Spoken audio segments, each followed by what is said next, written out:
Hi, I'm showing a online form of formative assessment called Quizizz, and it's a free account available to anyone. This is my account, and I have created it. You are able to access quizzes that are available to the public. You can type in things by grade level. For example, here are things for first grade. You can see I'm scrolling down. All kinds of things are available there. You can click over on the side and see the questions. As soon as you click on the arrow, it shows you which questions are there. If you see duplicate on the side, that's where someone has already created it and that person has added it into their personal collection of quizzes that they want to keep to give and assess their class.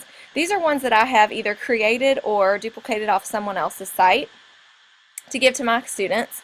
The first one I started with, I'll go down to the bottom, I made this one, it's called Text Features for my first graders. I made 5 questions, and this is how it works. So here's an example. You click play. These are settings that you can adjust for your students. You can jumble the order so that as students are playing this game on their devices such as tablets, iPads, iPhones, Kindles, something like that, you can jumble the order whether or not you want so that if they're looking off each other's they can't cheat. You can show the leaderboard and ranks on the student screens. My middle-aged students in middle school liked this. They were competing against each other this week. I could see younger grades possibly getting stressed out about this. At the end, you can choose to show the answers at the end of the quiz. You can set timers for answers, whether or not you want to get more points for the quicker answers. And you can show animation for after each question, and that's available to the student. So when I click join the game, this comes up on the screen on my smartboard, and I just show this to my students. They click join.quizizz.com, and a screen comes up to them. They are allowed to select a name. Your students can choose initials. They can choose just their name. I highly suggest you monitor this. I had middle school students, and they chose some inappropriate names, so I had to monitor that. They enter this code, and then you begin the quiz.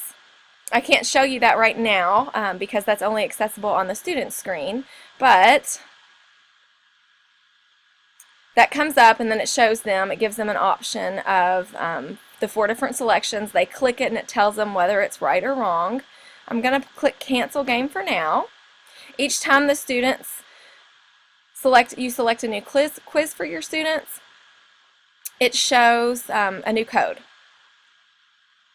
Also, if you want to create a quiz, I'm going to show you how simple it is to do that. Say I wanted to create Kentucky, something about Kentucky. You're allowed to add subject tabs. It shows the different subjects, and then it gets pretty broad up here, and then it gets more specific as you go down, especially in the math subjects. I'm going to keep it pretty generic just for the sake of demonstrating. I'm going to choose geography, click on add questions, and then I'm going to say what is the capital of Kentucky.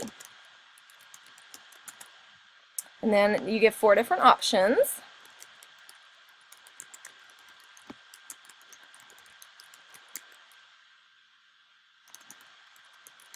Okay, I'm going to select my correct answer.